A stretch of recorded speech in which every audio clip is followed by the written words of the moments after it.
So what is matter? As we mentioned before, it's anything that has mass and occupies space. Okay? So anything that we see around us effectively is matter. I want to highlight that the main juxtaposition that we're gonna make here is the difference between matter and energy. Okay? So things like heat or sunlight or any types of waves, it is not matter. It is field or energy or something like that. So far, so good? So matter can be classified into pure substances, okay, and mixtures. So what is the difference? When we talk about a pure substance, it doesn't necessarily have to be a substance that consists of only one atom, one type of atoms, but its composition is constant and doesn't change. So for example, water, it doesn't matter where you get it. It's going to be H2O. Carbon dioxide, it's going to be CO2. Mixtures, on the other hand, can be different. Let's say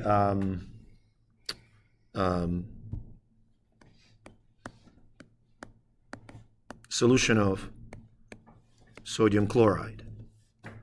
You can mix water and salt in different proportions and get mixtures that have different compositions. So within each category, substances and mixtures, there are two subcategories. Pure substances can be classified as elements or compounds. We have a very useful table on the wall in that room, periodic table of elements. So pure substance that is an element consists of atoms of the same type. So for example, if you take pencil and get the part that you used to write, the tip, it is carbon. It's a pure carbon. It's an element. Makes sense, right? Or, like aluminum kitchenware. That's element.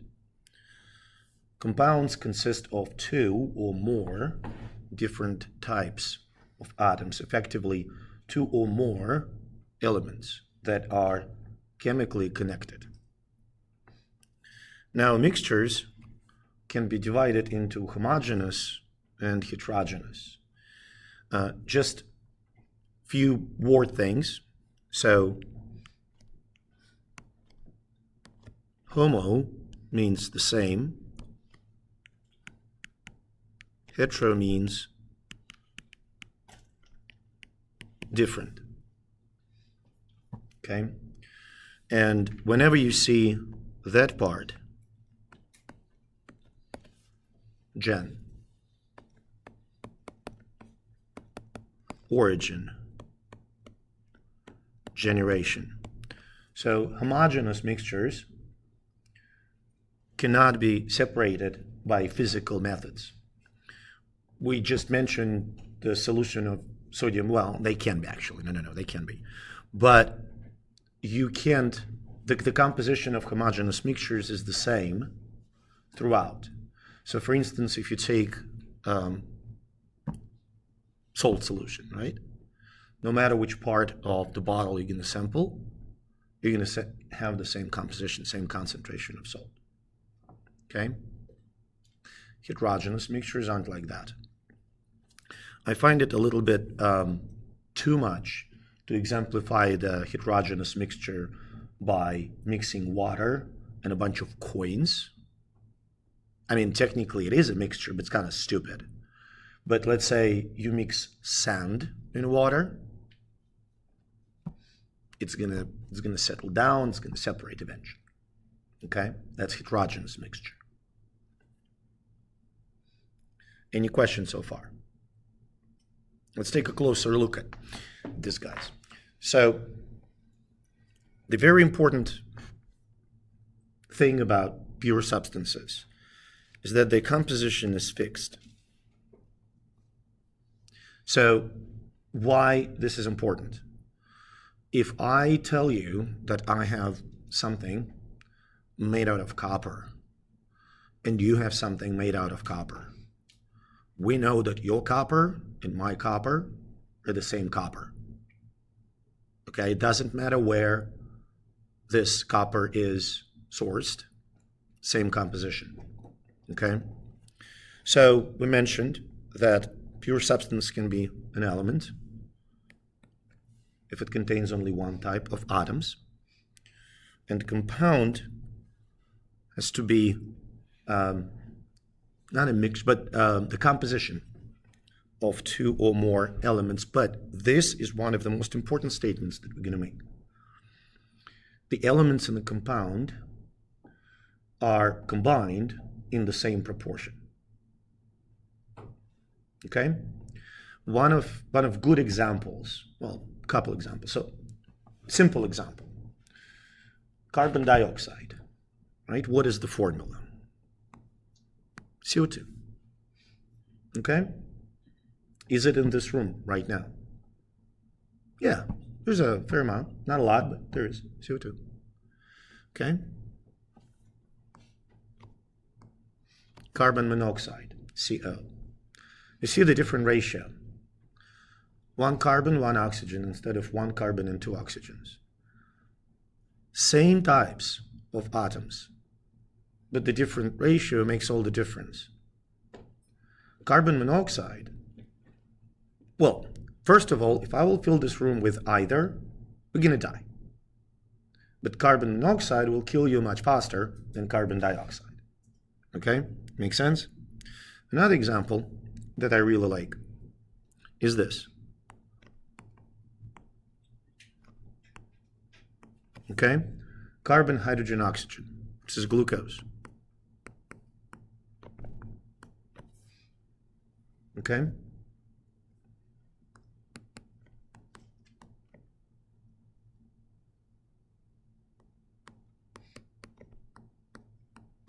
This is sucrose. Different number. And look at the ratios. If you compare glucose and sucrose, sucrose, like, it's almost like glucose. Maybe, like a couple of hydrogens are missing, 1 oxygen, so to say. You see what I'm saying? But completely different compounds with very different properties. Now, we outline what the elements are. You may have gotten contact with some of them. Like if you're a fisherman, you definitely dealt with lead. And we already outlined what compounds are. Okay? Now, another example that I can provide to demonstrate the importance of the ratio is this. Okay? Water, hydrogen peroxide. Okay? You can drink water. Technically, you can drink hydrogen peroxide. You can drink whatever you want.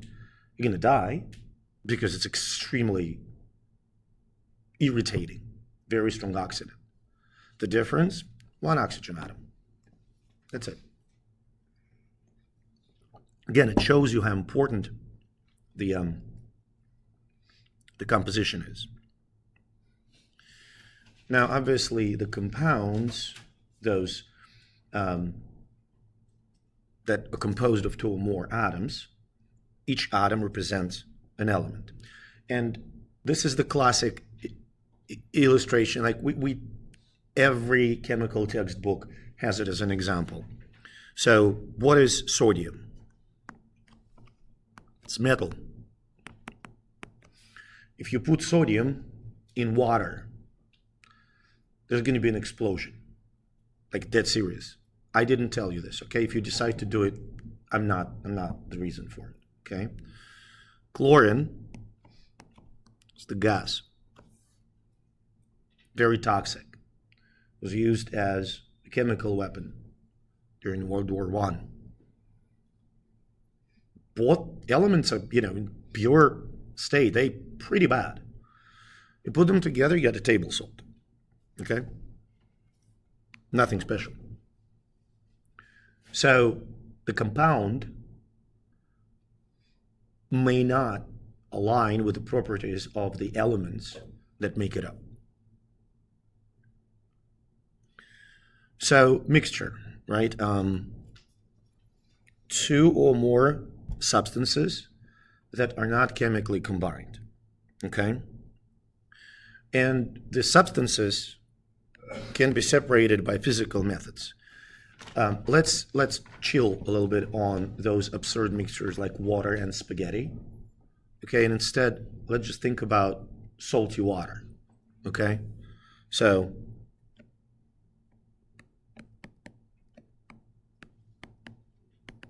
what does it consist of? Sodium chloride and water, H2O, right? So can you separate those substances? Yeah.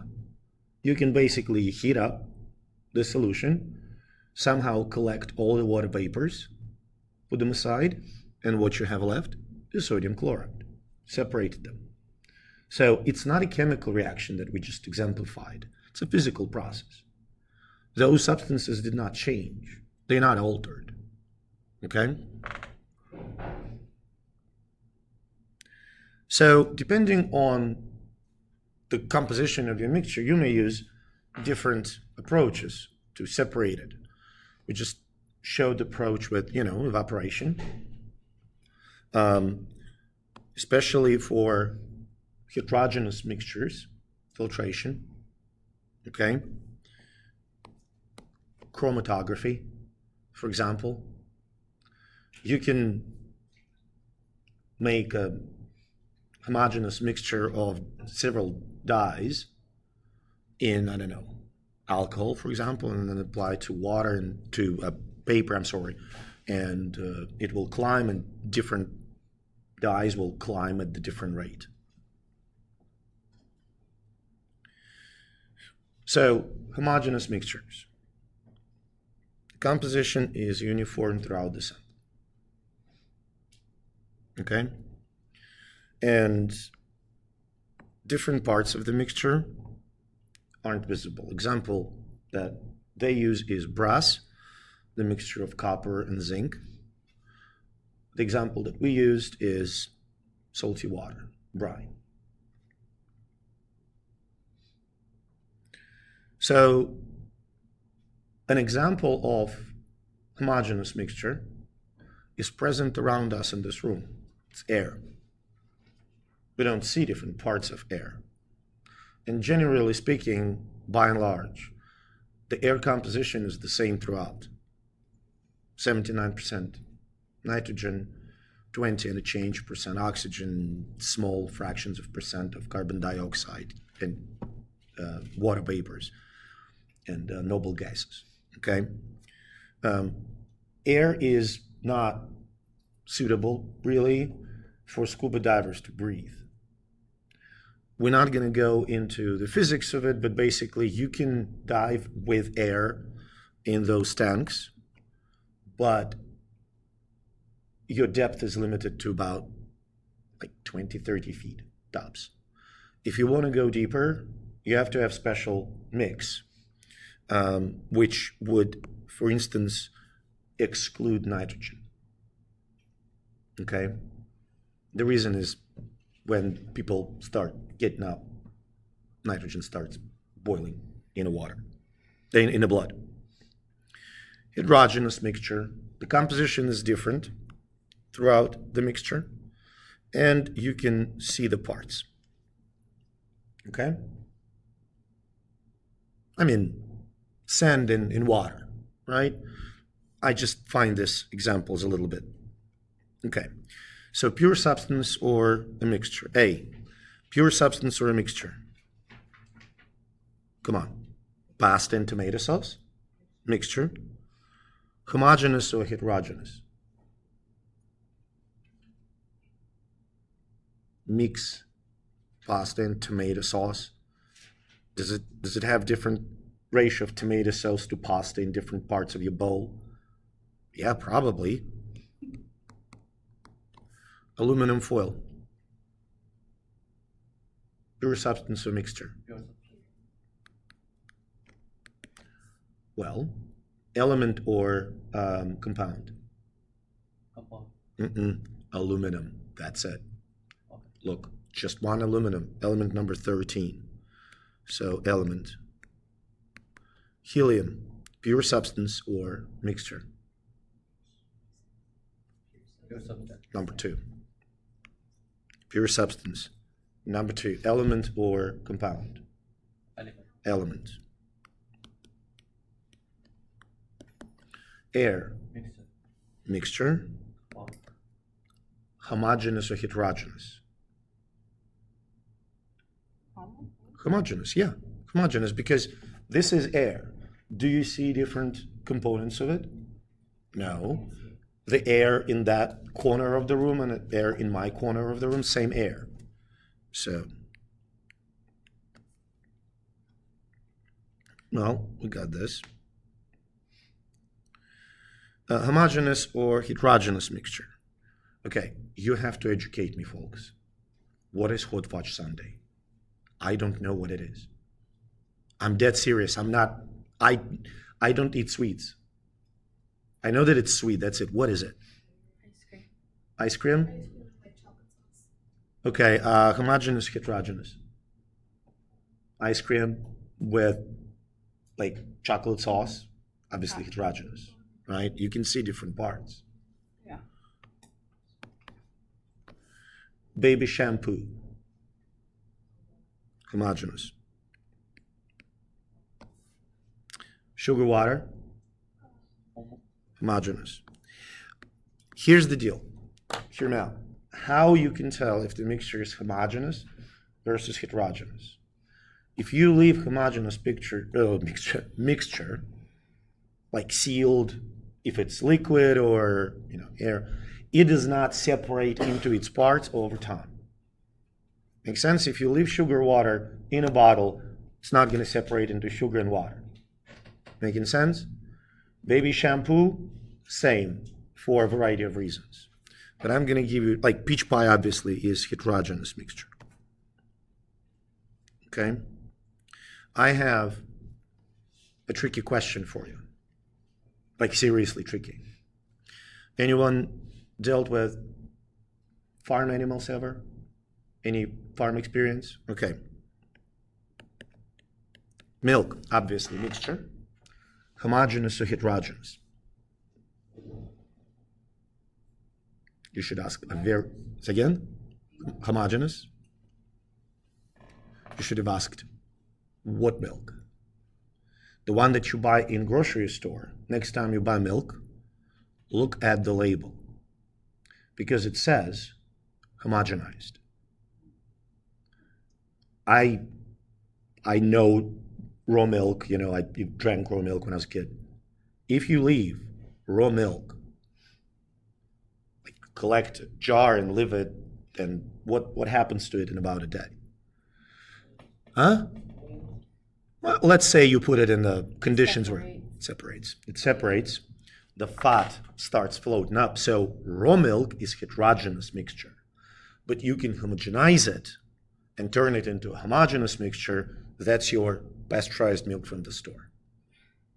Does that make sense? Questions? No? Just, you have to consider that, there are some mixtures that will take not 5 or 10 minutes, but maybe 2 or 3 days to separate. Heterogeneous, technically. Okay, physical states of matter. That's pretty straightforward, right? You have solid, you have liquid, you have gas. Technically speaking, there are 2 more. The 5th one, I'm not even going to mention the name. It's irrelevant to our course completely. It's graduate level quantum physics. The 4th state, I'm going to add it just FYI, not for the example. Plasma. When you have a bonfire. Fire is plasma. That's a fourth state, okay? We're going to focus on these three. So let's take a look at the difference in terms of the shape. Only solid has a definite shape. Makes sense? You're all familiar. This is what we're doing here. We're applying formal definitions to your day-to-day experiences. You know all of this. Volume, both solids and liquids have the definite volume. Gas doesn't. I can collect all the gas from that room and put it in a tank. It would work. I'm going to make it just denser a little bit. Okay? Good? So why solid, why liquid, why gas? When particles are very close to each other and their position is the same and doesn't change, I mean, they do vibrate, but they don't really move. That's your solid. When particles start moving randomly, but they're still pretty close to each other, that is liquid. Okay? And when particles are far apart and also move randomly, that's the gas.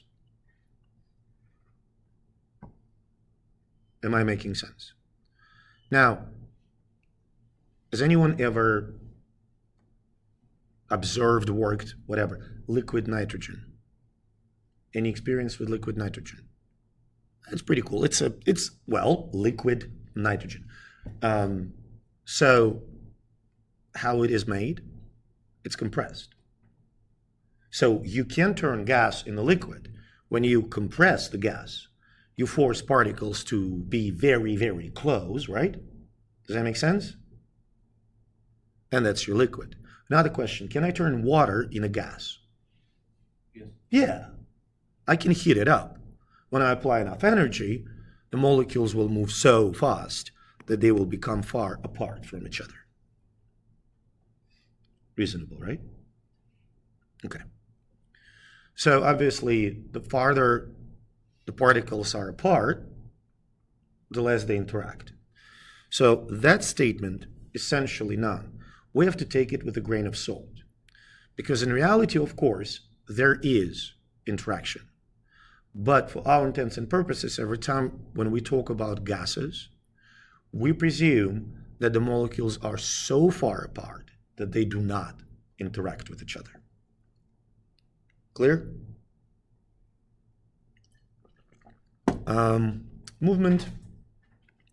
So particles and solids do move, but I would call it more of a vibration. Not more, it is a vibration, rather than just, changing their position. Particles in both liquid and gas, they move pretty intensely. I'm going to spare you from the examples of solids, liquids, and gases. I bet you know them and can provide your own. I just want to highlight that for many substances, it all depends on what temperature and pressure we're talking about. Just like we exemplified recently, you can take water at room temperature, that is liquid, heat it up and it becomes gas because we heat it up. Okay? So now we're going to move on to temperature. I don't think I'm going to give you some shocking news if I tell you that it's a measurement of how hot or cold an object is. But physically, you have to think about something, I would say, different. Temperature is effectively the measurement of the heat energy. Okay? So listen. Let's say you have a pot of water on the stove.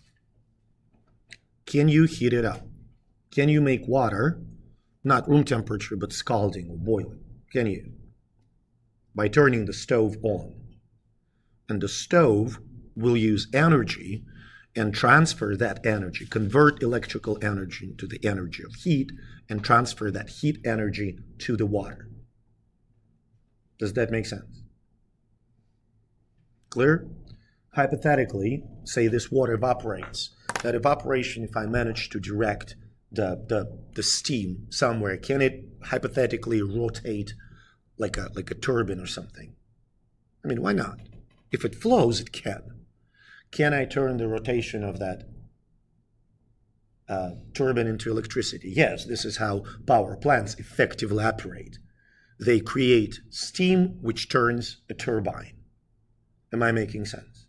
So the heat energy that water collected will be converted into mechanical energy of a turbine and electrical energy of electricity.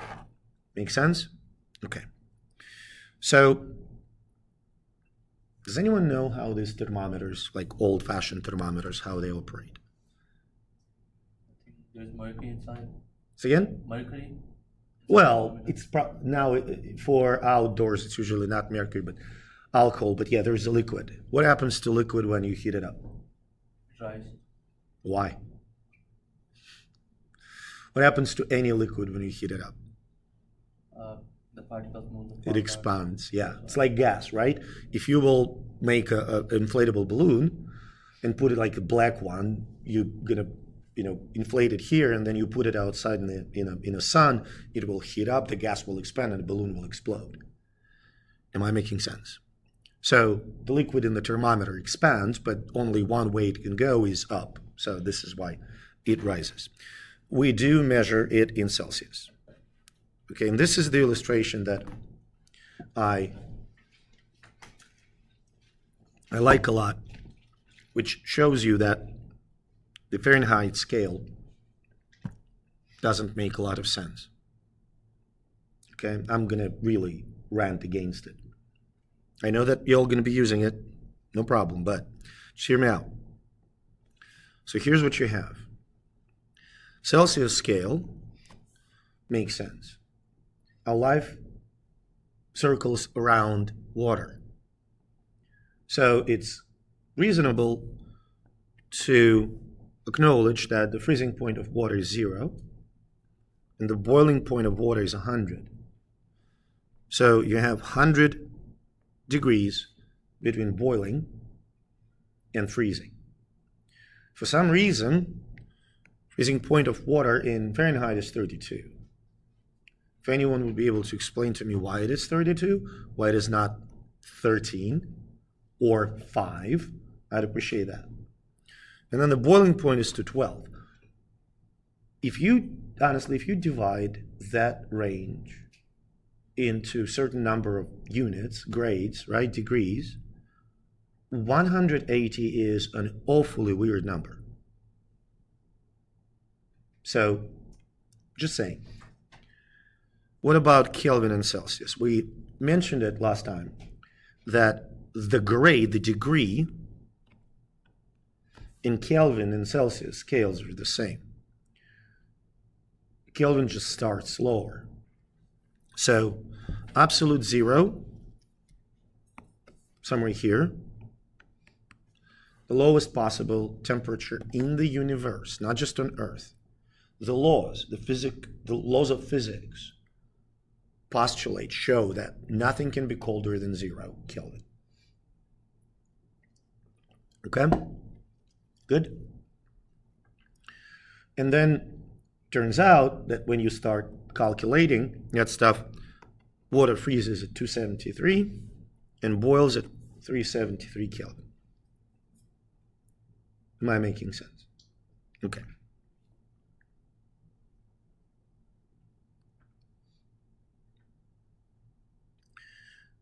So, convert. First of all, you don't need to memorize the formulas. They will be on the handout. All I ask you is to apply these formulas. Am I making sense? You obviously can use calculator on the exam. Speaking of calculators, please have one. You really don't need very sophisticated graphing calculator. Engineering calculator should be fine. Okay, if it has exponents, logarithms, that's all you need for the course. Good? Okay. So What if you want to convert Celsius into Fahrenheit? Take Celsius, multiply it by 1.8, and add 32. Okay? If you want to get Celsius from Fahrenheit, you can see the formula here. So, temperature in Celsius is temperature in Fahrenheit minus 32 divided by 1.8. Okay? So, you will have to convert one to another during an exam. I will provide you some convenient reference points in addition to 32 and 212, They're just easy to remember. Celsius are always going to be lower than Fahrenheit, at least in the positive range. So like 16 Celsius is roughly the same as 61 Fahrenheit. You see, it's convenient to just flip the numbers. And 28 Celsius is roughly the same as 82 degrees Fahrenheit. Clear? Yes? Just, if you don't remember them, it's not a catastrophe. You can use those formulas, it's fine. But it's kind of to check yourself. Are my calculations correct? Right? So, this is the first problem. So temperature is 21 Celsius, right? So temperature in Fahrenheit is 1.8 multiplied by the temperature in Celsius plus 32. Which means, what do we need to do? We need to multiply 1.8 by 21 and add 32. Okay? You can do it using calculator. I have absolutely zero interest in doing the calculation. I can tell you that approximately, and the exact numbers will be more, like they're going to be decimal, but it's about 70 degrees Fahrenheit. Okay. Good? Everybody? Kelvin differences. We do not use the term degree, just use Kelvin.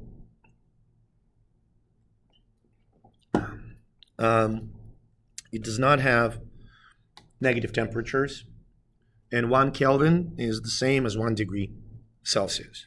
So this is your conversion formula. So normal body temperature in Kelvin, right? So temperature in Kelvin is temperature in Celsius plus 273. So based on that information, body temperature in Kelvin is 36 plus 273, which gives us 310 Kelvin.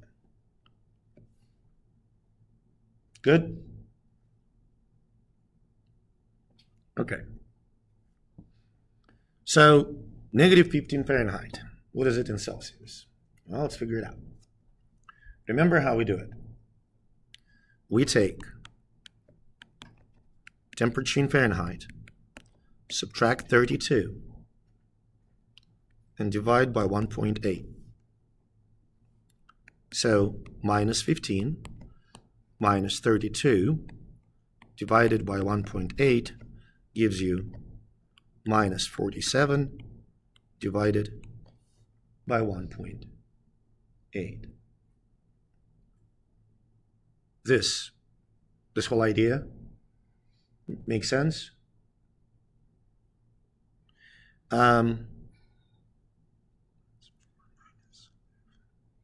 It's about negative 10 Celsius.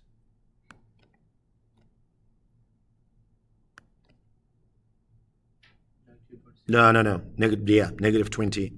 I miscalculated in my mind, because negative 26, yes. Okay? Does that make sense? So, remember that video that I showed you last week? So, interestingly enough, the Fahrenheit and Celsius scales, they do meet at some point. They do align. Again, it's a completely random piece of knowledge. You can calculate it, but negative 40 Fahrenheit is literally the same as negative 40 Celsius. Okay?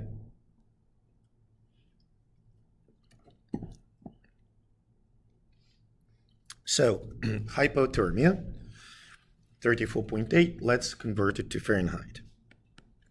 So remember, temperature in Fahrenheit equals temperature in Celsius. I'm going to skip letters. Multiply by 1.8 plus 32. Okay? Does that make sense? Approximately 95. Okay? Sounds good, y'all? Okay. So now we are getting into the whole conversation about energy and transformations of it. So energy is the ability to do work. So that's it. We're done. Okay, ability to do work. Energy can be kinetic due to the movement, or potential, in which nothing moves. Okay? It's position or chemical composition. So,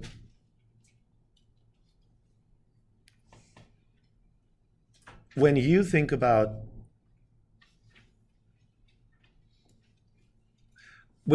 potential versus kinetic energy, probably the best and the simplest example is a rock on top of the building, okay? When the rock sits on top of the building, it doesn't do any work, but it has potential energy to do some work. Sounds good? How can you make it do the work? Let's say you drop it from that height. When it flies towards the ground, right, falls towards the ground, it acquires some speed of movement, some velocity. That movement represents kinetic energy, and if this rock falls on, I don't know, somebody's car and breaks through the roof, that is the work that kinetic energy did to break through the roof. Does that make sense to you, everybody? Sounds good? Okay. So the unit, I'm going to go kind of backwards. The physical unit for energy, work, the amount of heat is joule. Okay? A joule is a pretty small unit. Chemists often use kilojoules, so 1,000 joules. Now, you can easily notice that so far we mentioned only, the position on top of the building and then, falling on the ground. But there are other instances where we effectively deal with energy, but it's not a position in the space or falling on the ground, something like that. For instance, heat energy. Is that kinetic or potential? It's technically kinetic because heat energy is associated with the movement of particles. And from now on, you have to think about heat as determined by velocity of movement. The greater the velocity of movement, the hotter the substance is. Make sense? So when you compare cold water and hot water, molecules move faster in the hot water. Okay? So this table, I don't understand why I left it here. It is, nobody's going to ask you about the numbers, okay? It shows you the energy in joules, okay? And it's, in my opinion, is largely irrelevant. So yeah, you use 100 kilojoules to sleep for 1 hour. It's your body uses. It gives you a perspective. That's it. Maybe on what a joule is. So you see, you need 100,000 joules just to survive for an hour. Okay?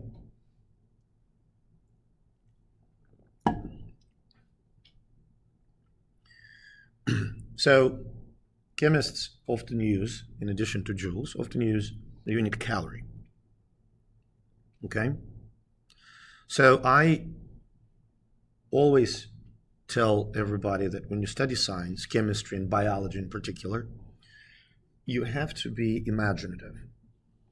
Okay? You have to be able to tell a story. This is the best way to study. I know that it may sound super cheesy, but let me explain what I mean by that. So if I ask any of you what you did over the Labor Day weekend, would you be able to tell me? I'm not asking what you did, but you would be able to tell me. Is that because you memorized the text that described your days? No? No. How? What? You know, you remember things, like you have images in the head, right? Have those images. Just about science. So let me show what I mean. So for instance, what is a calorie? How can you remember? Let's say you have 1 milliliter of water, okay? At 20 degrees Celsius, for example. You apply heat, okay? Right? You apply heat, and now you have 1 gram, milliliter, doesn't matter, of water, but at 21 degrees Celsius. So you see, you increase the temperature by 1 degree.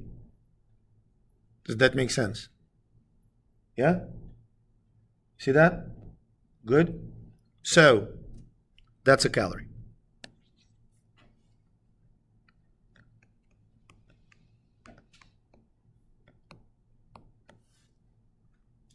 That makes sense. Calculations show that 1 calorie is exactly 4.184 joules. Now, this is an exact number. Here's the difference between an exact number and the measured number. We have to go back to our significant figures. Measured numbers, let's say if I measure my height and come up with some kind of a number. Measured numbers, do they contain uncertainty? Remember that last digit? When you guess between two, remember the example of a ruler, when the object end falls between 2 marks, like this is the ruler, these are the markings, and this is the object. Okay, remember that? And you have to estimate the last number, right? Measured number always has an uncertainty. Exact numbers don't. So 4.184 has unlimited significant figures. Like it's not 3, it's not 4. It's unlimited because it's exact. There is no uncertainty whatsoever. Does that make sense? Okay.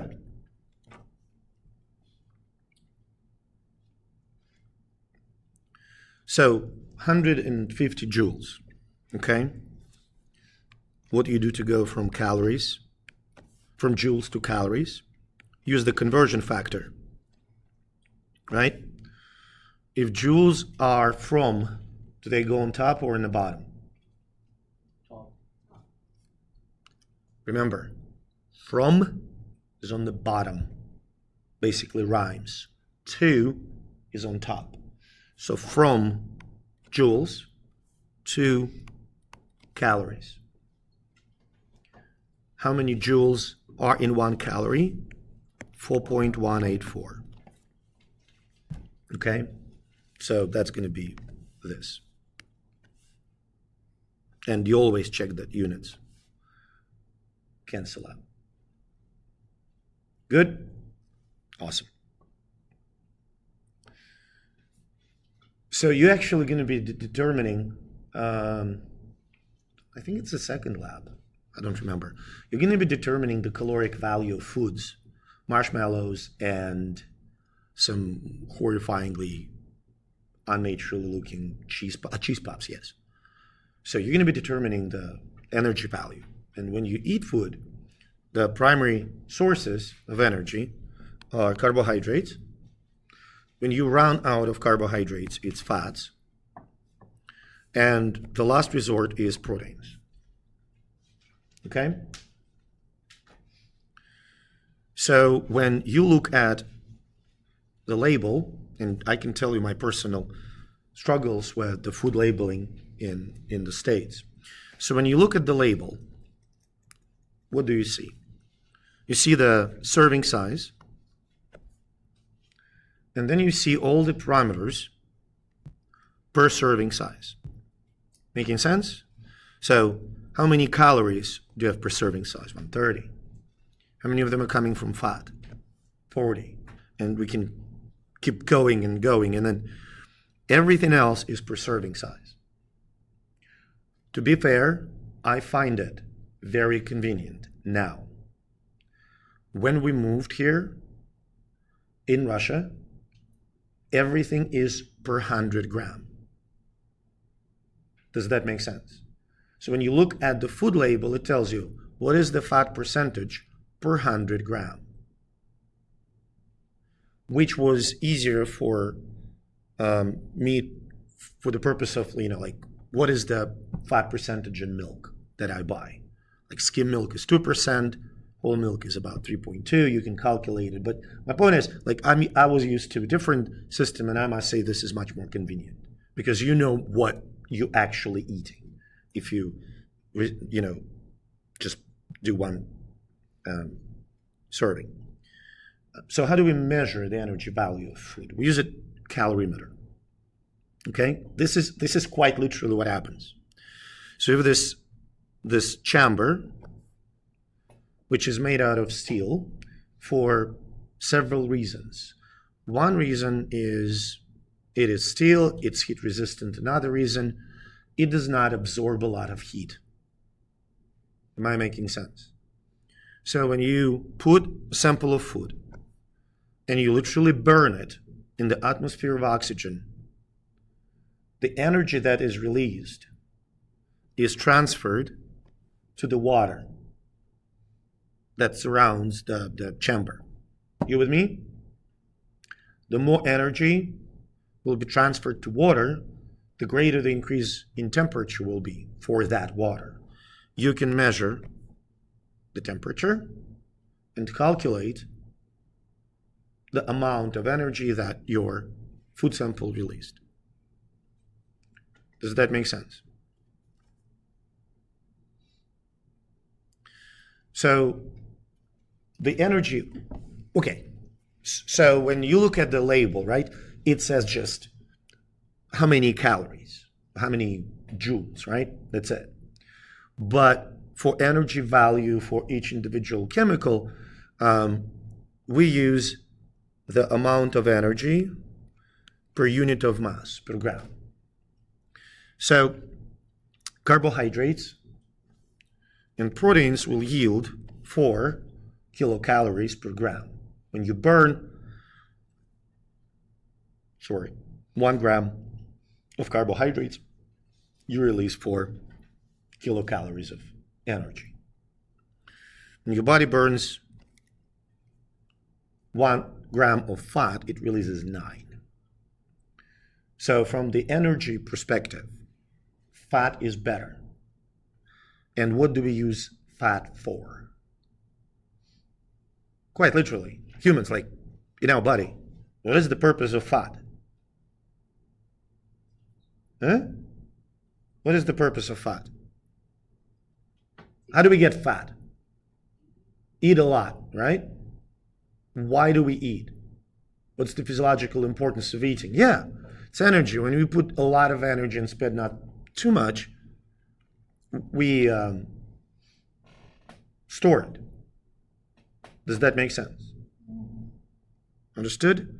So if you look at bears before they, go for hibernation, they're getting fat because they're going to be using that fat through the winter. Just again, a random fact. Are you familiar with the fattest bear competition? No? On the website, I think, of National Park Service, there is a fattest bear competition in one of the Alaskan national parks. I don't remember the name. It starts with K. And they have photographs of local bears, and people vote and select the fattest bear. And it's just bragging rights. And they name bears usually after like famous people. So if you want to calculate how much energy you're going to get from certain amount of fats or carbohydrates that you're going to consume, right? You can multiply the amount of carbohydrates by their energy value, for example, or amount of fats that you're going to consume by their energy value. Okay? Can I just skip this table, right? Because the only purpose that this table can serve is to illustrate something like this. If you will take, for instance, beef, okay? So 14 grams of fat. 14 grams of fat multiplied by 9 kilocalories per gram plus 22 grams of protein, right? Multiplied by 4 kilocalories per gram. And if you add those numbers together, you're going to get that number. Make sense? Okay. So, energy value of a cup of milk. Okay, so we have carbs. Sorry.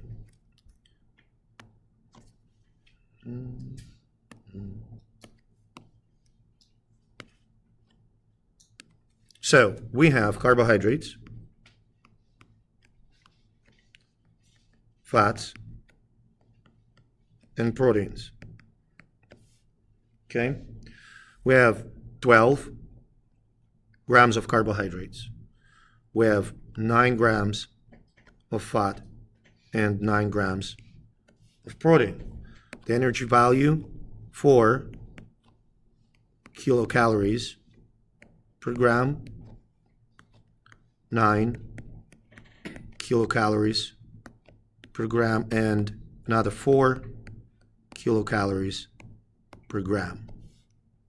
So what we've got, 48, 81, 36. Okay? You can add this all together, 165 kilocalories. Okay? Sounds good?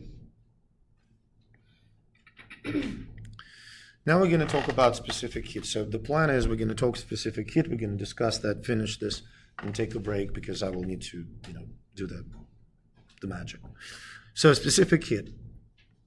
Amount of heat that you need to increase the temperature of a substance, 1 gram of that substance by 1 degree Celsius. So now think about the units. Okay?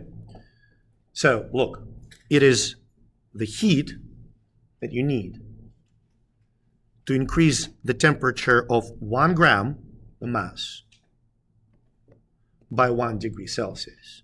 So calories or joules over gram over Celsius. Okay? Now remember my illustration of 1 gram of water that we heat up to increase the temperature from, say, 20 to 21, right? How much heat do we deliver there? We deliver exactly 1 calorie. So 1 calorie per gram per Celsius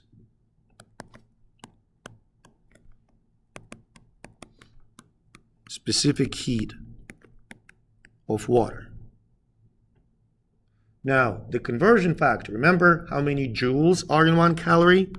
4.184 joules per gram per degree Celsius.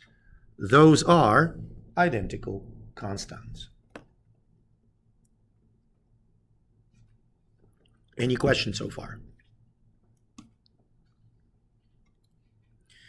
So, what does it mean from practical standpoint that the specific heat is high or low?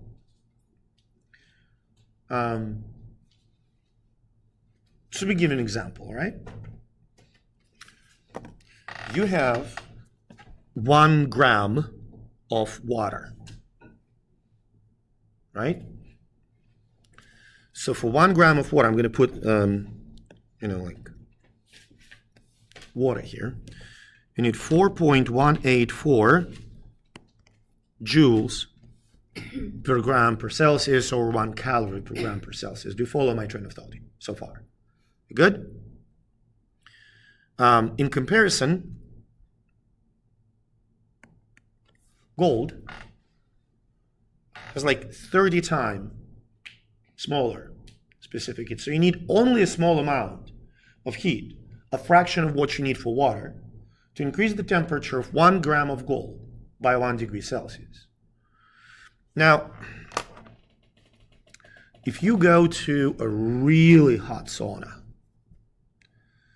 and you decide to wear your jewelry, is that a good idea? Why? Huh? Exactly. That'll be hot. Think about, like if you put an empty aluminum pan on a stove and turn the heat off, it's gonna be very, very hot in very short amount of time. Agreed? Because aluminum is a pretty low specific heat. On the other hand, if you fill it with water, it's going to take a lot of time because water has the highest specific heat of all liquids, the room temperature. And it means that you need to heat it up for a very long time. All right? Questions? All good? Let's move on. Right, whatever. Water has the highest specific. Now, you can probably, like this, the tables, it's technically a mixture. Okay, it's not a substance. Am I making sense? It's not a compound because it's multiple compounds. Probably it's going to have a pretty high specific heat as well because it takes, you can use plastic, special plastic to as a handle on a skillet or something like that because it has high specific heat. Now, the specific heat of water makes the coastal living more enjoyable, let's put it this way. Because if you have a large body of water, during the day it's going to absorb that heat, okay? And during the night, it's going to release the heat, making the temperature fluctuation less. It also applies to seasons. During the summer, it will absorb the heat, and during the winter, it's going to release it. It's not the only thing, obviously, that determines the climate. But if you would look at the winter, for example, in Cleveland versus somewhere in like northern Colorado, it's much colder there because they do not have that relatively large body of water. And it's all about the ratio. I'm kind of dribbling away, but it's all about the ratio between the land mass and water. Some of you probably have been in Florida, right? Been in Florida. It's hot, but not ridiculously hot in the summer. I mean, it is hot and humid, but tolerable. If you go to Africa at the same latitude, it's way worse. And in the winter, it's very enjoyable because the peninsula is relatively small, but Gulf of Mexico and Atlantic Ocean are enormous compared to that landmass. Okay? Does that make sense? So, when ocean water cools the surrounding air, what is the answer? Warms. And sun in the desert. Super hot during the day, cool during the night. High specific heat or low specific heat? Low. Think of it this way. If something heats up very quickly, its specific heat is low. They don't need a lot of heat to get hot. Sorry to tell. That makes sense. Like think of Lake Erie and beaches at Lake Erie. So imagine it's May, and it's been like solid upper 80s for several days. If you go on the sand, it's going to be pretty hot. If you go in the water, it's still pretty cold. It takes much more time to heat it up. Understood? So, if you think about what specific heat is,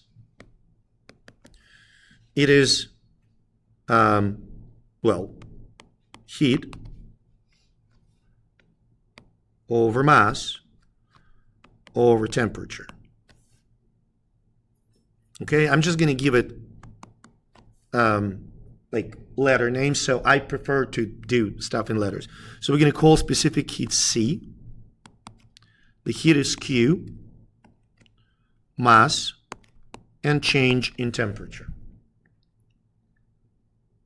Does that make sense? So this is the equation that you need to know.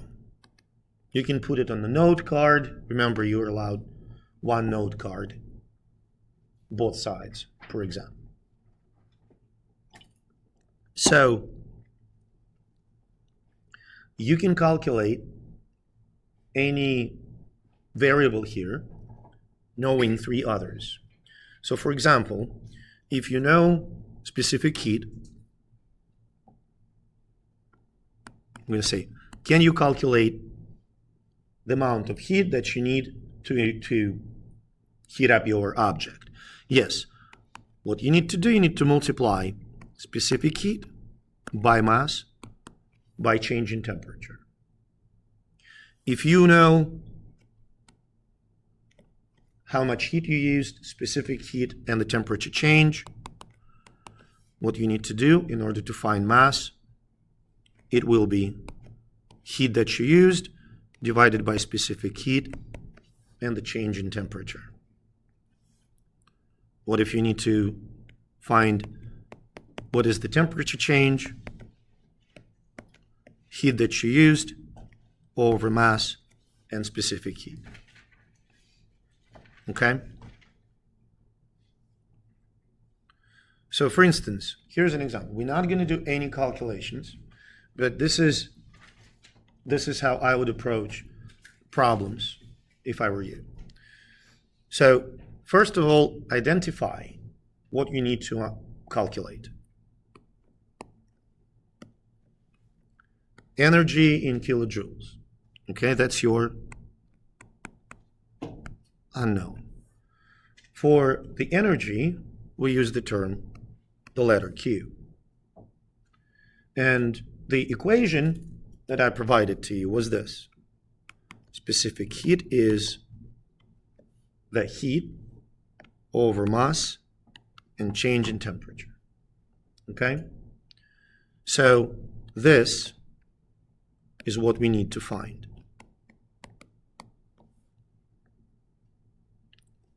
So we can say that Q will be equal specific heat multiplied by mass multiplied by the temperature change. So specific heat of copper, and remember, since the answer has to be in joules, specific heat of copper has to be in joules. Obviously, do not memorize any numbers like that. They will be provided in the questions. Like if you need to do the operations with specific heat will be given to you. So for copper, it's 0.385 joules per gram per Celsius. So Q will be 0.385 joules per gram per Celsius multiplied by mass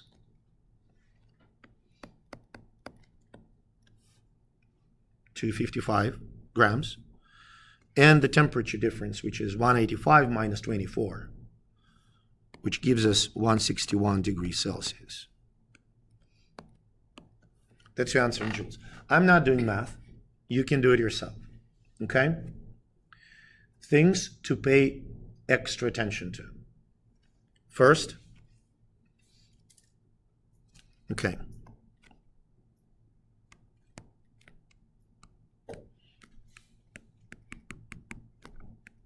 Pay attention to answer units. Okay? And another one, all units must match. Let me explain. Let's say we find this number. It's going to be a decent number. Okay? Something like 14,000 joules, right? Does that make sense? I'm eyeballing. You probably can do it on a calculator, but it's roughly what I said. Okay? Does that make sense? But the answer should be in kilojoules. So if it's, say, 14,000 joules, how do we convert it to kilojoules?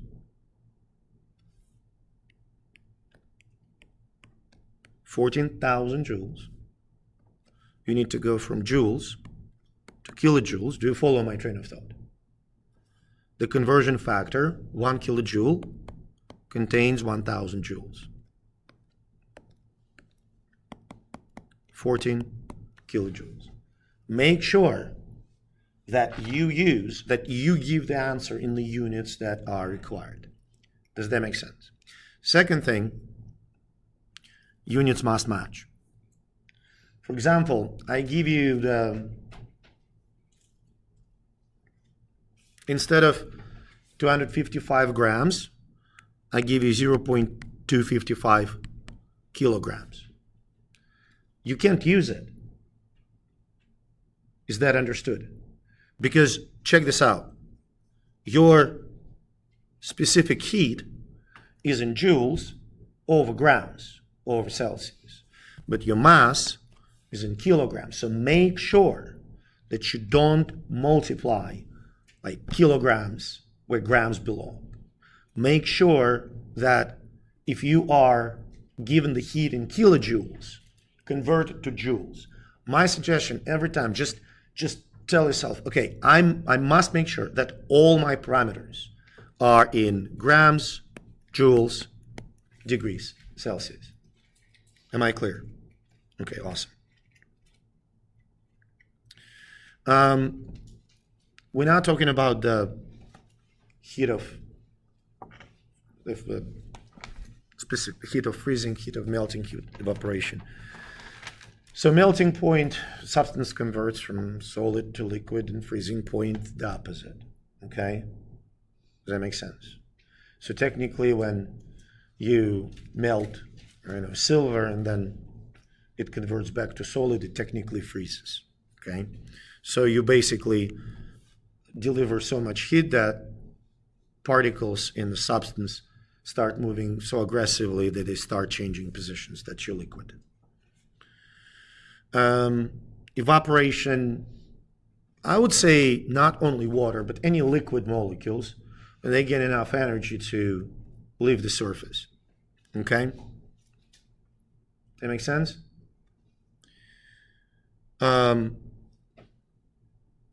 So at boiling point, all molecules, that's important, have enough energy to become a gas. Because what's going to happen to water if I just leave it in the cup for several days?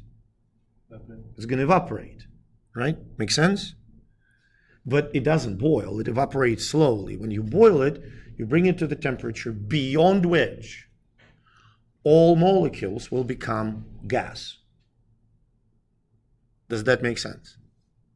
I have a kind of a tricky question for you. So imagine you have that tool that we already used, the pot of water. You bring it to boil. You put the thermometer in, okay? What is the temperature reading when it starts boiling? 100 degrees Celsius, right? It keeps boiling. You keep the thermometer in. What's the temperature reading? It just keeps boiling and boiling. What's the temperature reading? Does it change? Does it go up? Does it go down? Doesn't change. All the time, liquid boils until it completely evaporates. The temperature of liquid that is not evaporated is the boiling point. Does that make sense? Okay. So condensation is the opposite. You're familiar with that? When gas becomes liquid. In the winter, if you breathe on the window, the water vapors that are gas in your breath, they condense. When you go outside in the winter and you breathe and you see that cloud coming out of your mouth, that's water droplets. You exhale gas and it condenses in the air because it's colder. Okay? That concludes that chunk.